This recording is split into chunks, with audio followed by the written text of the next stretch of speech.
What's up, everyone? The winter meetings just wrapped up, and there's serious buzz around the Yankees potentially making a blockbuster move that nobody's really talking about enough.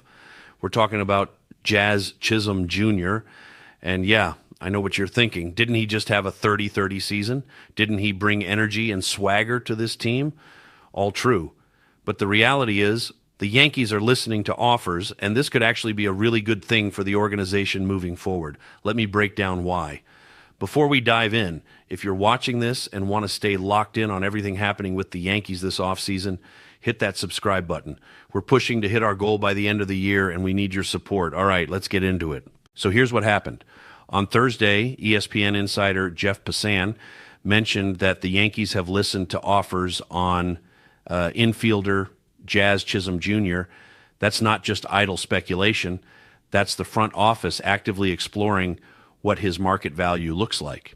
And when you start hearing that kind of talk, it usually means something is brewing behind the scenes. Now, I want to be clear. I liked what Jazz brought to this team when he came over from the Miami Marlins in 2024. He was excited to be a Yankee. He helped push this team to the World Series. In 2025, he put up 31 home runs, 80 RBIs, and stole 30 bases. That's a legitimate 30-30 season, and those are impressive numbers by any standard. But let's dig deeper because the stats don't tell the whole story. Jazz hit .242 last year. That's not great. Actually, if you look at his career, he's never hit above .256 in any season.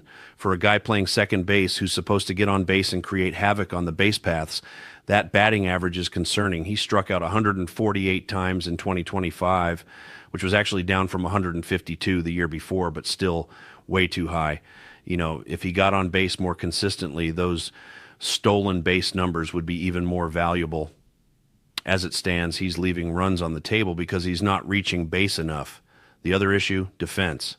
Especially down the stretch and into the postseason, Jazz looked lackluster defensively. There were routine plays he should have made that just didn't happen. In the division series against the Blue Jays, his defense was questioned multiple times, and frankly, some of those mistakes contributed to the Yankees falling short. That's a problem when you're relying on someone to be a cornerstone of your infield.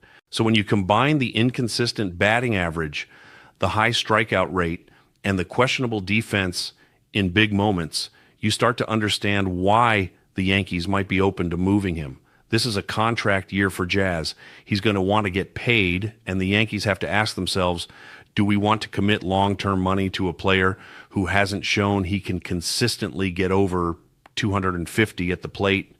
Brian Cashman addressed this recently, and while he praised Jazz, calling him part of the solution, an all-star second baseman with athleticism, power, speed, and all that, he also made it clear the Yankees are open-minded.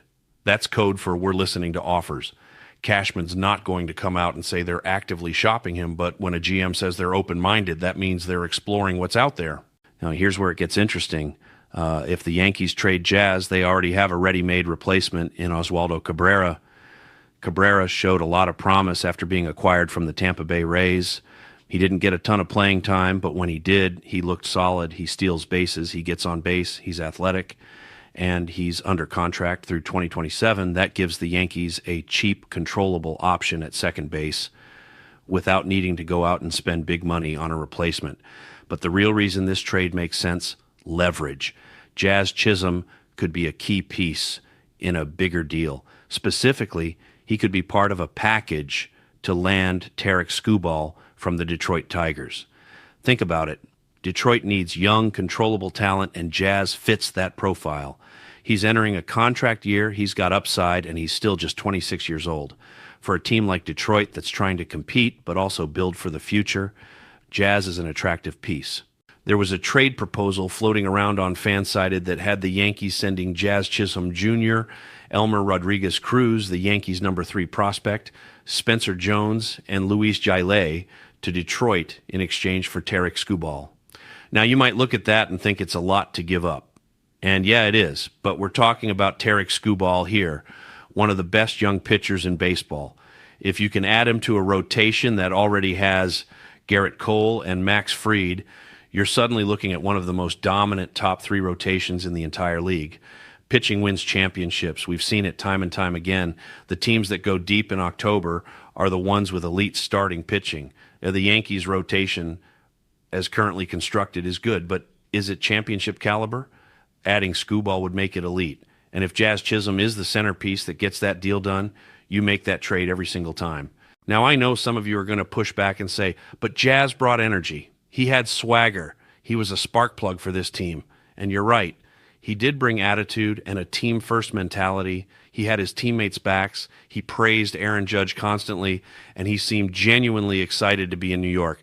That stuff matters, especially in a market like this. But here's the reality. It's what have you done for me lately? And when your defense looks shaky in the biggest games of the year, when you're striking out 148 times and hitting .242, when you're not coming through in clutch moments, that trust starts to erode. The Yankees are in win-now mode. They don't have time to wait and see if Jazz figures it out.